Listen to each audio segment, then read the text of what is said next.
Hi friends, good morning. ಬೆಳಗ್ಗೆ ಎದ್ದು coffee ಕುಡಿದು ಜಿಮ್ಗೆ ಹೋಗೋಣ ಅಂತ ರೆಡಿ ಆಗ್ತಾ ಇದ್ದೆ. ನಿಮ್ಮನ್ನ ತಡೆದಿರುವವರು ಯಾರು? ಜಿಮ್ಗೆ ಬಂದು ವಾರ್ಮಪ್ ಎಲ್ಲ ಮುಗಿಸ್ಕೊಂಡು ವರ್ಕೌಟ್ ಸ್ಟಾರ್ಟ್ ಮಾಡಿದೆ. ಯಾರು ಹೇಳಿದ್ರು ನಿಮಗೆ? ಅವನು ಹೇಳ್ತಾನೆ. ಚೆಸ್ಟ್ ಮತ್ತು ಟ್ರೈಸಿಪ್ಸ್ ವರ್ಕೌಟ್ ಇತ್ತು. ಚೆಸ್ಟ್ ವರ್ಕೌಟ್ ಮಾಡೋ ವಿಡಿಯೋ ಮರ್ತೋಗ್ಬಿಟ್ಟೆ. ನನಗೆ ಎಷ್ಟು ಚೀಪ್ ಅನಿಸ್ಬಿಡ್ತು ಅಂದ್ರೆ ವರ್ಕೌಟ್ ಮುಗಿಸಿ ಪೋಸಿಂಗ್ ಪ್ರಾಕ್ಟೀಸ್ ಮಾಡ್ತಾ ಇದ್ವಿ. ಈ ಫಿಗರ್ ಎಲ್ಲೋ ನೋಡ್ದಂಗೈತಲ್ಲ. ಹಿರಿಯ ಅನ್ನೋದು ಬಹಳಷ್ಟು ಜನ ಡಿಕ್ಷನರಿಯಲ್ಲಿ ನೋಡಿದ್ರೆ ನನಗೆ ಅದು ಜೀನ್ಸ್ ಅಲ್ಲೇ ಬಂದಿದೆ ಸರ್. ಬ್ರೇಕ್ಫಾಸ್ಟ್ಗೆ high protein pancake ready ಮಾಡ್ಕೊಂಡೆ. ಈ ಕಣ್ಣಲ್ಲಿ ಇನ್ನೀ ಏನೇನು ನೋಡ್ಬೇಕು ಕಾಣ. ನನ್ನ ಮಗಳನ್ನ ಸ್ಕೂಲಿಗೆ ಡ್ರಾಪ್ ಮಾಡಿಬಿಟ್ಟು ನಾನು ಆಫೀಸ್ಗೆ ಹೋಗ್ತೀನಿ. ನಾಳೆ ಸಿಗುವ. ಬಾಯ್ ಬಾಯ್. ಶೂಟ್ ಮಾಡಿ ಸಾಯಿಸ್ಬಿಡ್ತೀನಿ. ಇರಿಟೇಷನ್ ಕಣ್ರಿ. ಕಳ್ಸಿ ಆಚೆ.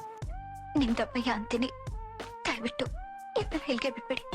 ಇದನ್ನೆಲ್ಲ ಕಣ್ಣಿಂದ ನೋಡಿ ಕಂಗಾಲ ಆಗ್ಬಿಟ್ಟಿದೀನಿ.